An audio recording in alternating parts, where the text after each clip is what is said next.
In 2000, Crutzen and Stormer suggested that the Earth had left the Holocene as humans have become a geological force on their own. Since that, there has been a lively debate whether we have entered a new geological epoch, the Anthropocene, the age of the humans. Almost 20 years later, there is still no consensus when this new geological epoch started. Suggested timings range from around 2.6 million years ago, with the development of tool use in Africa, or 5 to 8,000 years ago when humans commenced large-scale agriculture, to more recent timings like mid-19th century large-scale burning of coal at the time of the Industrial Revolution, or the post-1950 great acceleration of human impacts on the Earth system. I argue, however, that whether or how the Anthropocene continues matters more than when it began. Following by et al., I claim that the true significance of the Anthropocene concept lies in how it can be used to guide attitudes, choices, policies and actions that influence the future. To achieve this goal while simultaneously settling the debate of its timing, I suggest a four-stage Anthropocene. The early Anthropocene, which began 5 to 14,000 years ago with the domestication of animals or the beginning of large-scale agriculture. The first acceleration phase of the Anthropocene, beginning with large-scale burning of coal at the time of the Industrial Revolution. The post-1950 Great Acceleration, and finally the good or the bad Anthropocene, depending on human action. I claim that this multi-stage Anthropocene would unleash the power of storytelling by presenting a multi-phased picture of human agency in the Anthropocene.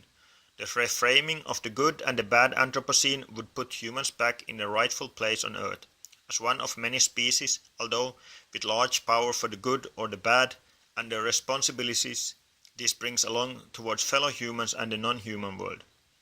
The Goldilocks climate of the Holocene, or at least its continuation, is to some degree due to human agency, while our greenhouse gas emissions are currently putting the Earth on a trajectory that might plunge us out of this stable climate.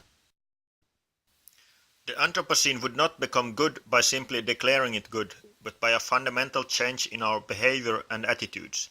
I suggest it will occur if and when humans make decisive actions to return within the planetary boundaries, defining a safe operating space for humanity. Stephen et al. Estimated recently that 4 out of 9 planetary boundaries have already been overstepped as a result of human activity. Climate change, biodiversity loss, land system change, and phosphorus and nitrogen cycles.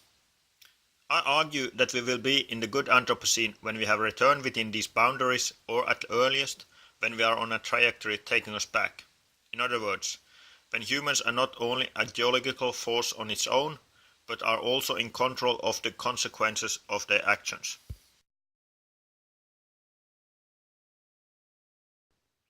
The alternative to the good Anthropocene is unfortunately not staying within the current stage of the Great Acceleration, but moving into what I would call the bad Anthropocene, as a continuing trajectory away from the Holocene would likely lead to an Earth much less hospitable to humans. Both the good Anthropocene and the bad Anthropocene might be just one tipping point away. Historical and prehistorical record shows that development can be fast once a tipping point is reached. Luckily, there are also positive tipping points as the solving of earlier environmental problems, like the acid rain and the ongoing recovery of the ozone layers shows. For further information, please read my new article, Storytelling from the Early Anthropocene to the Good or the Bad Anthropocene.